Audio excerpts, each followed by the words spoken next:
Tara, Sculling success just came so quickly for you.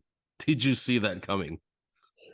I definitely didn't see it coming. I think part of me definitely hoped, but I think after the World Cup too, where I got a bronze medal, and then having the opportunity to race again at World Cup three, I think the second time when I medaled, I was like, wow, I can't believe I just did that, because I think I just assumed the first time was a bit of a fluke.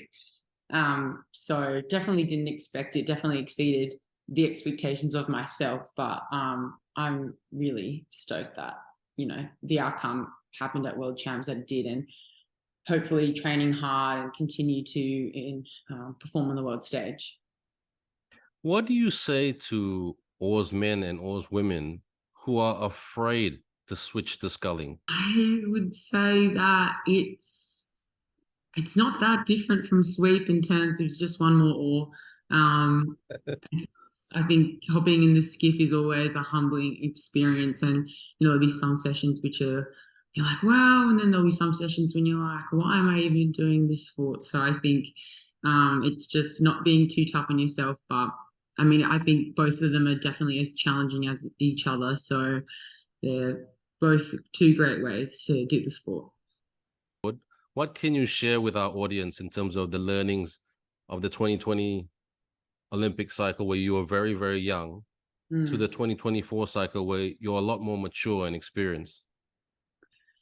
Well, I think I never expected to go to the 2020 Olympics. And if COVID hadn't happened, I definitely wouldn't have attended. I was not really on the scene in 2020.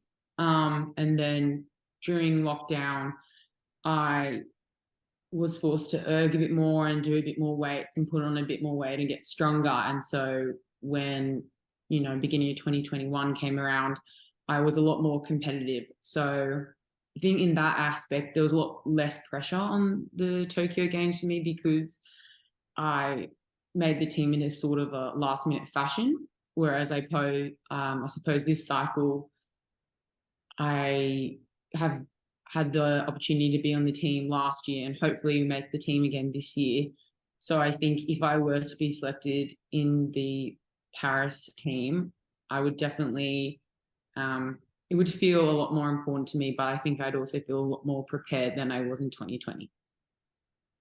Photos out there on socials, there seems to be a lot of questions and there's a few fans of Tara Rigney out there.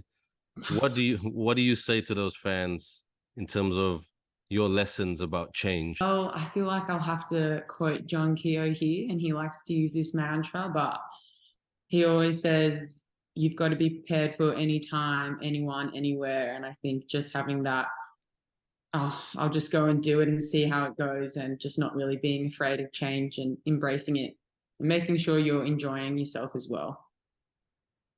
Great quote. Anytime, anywhere, and enjoy yourself. That's the advice from Tara and Coach John.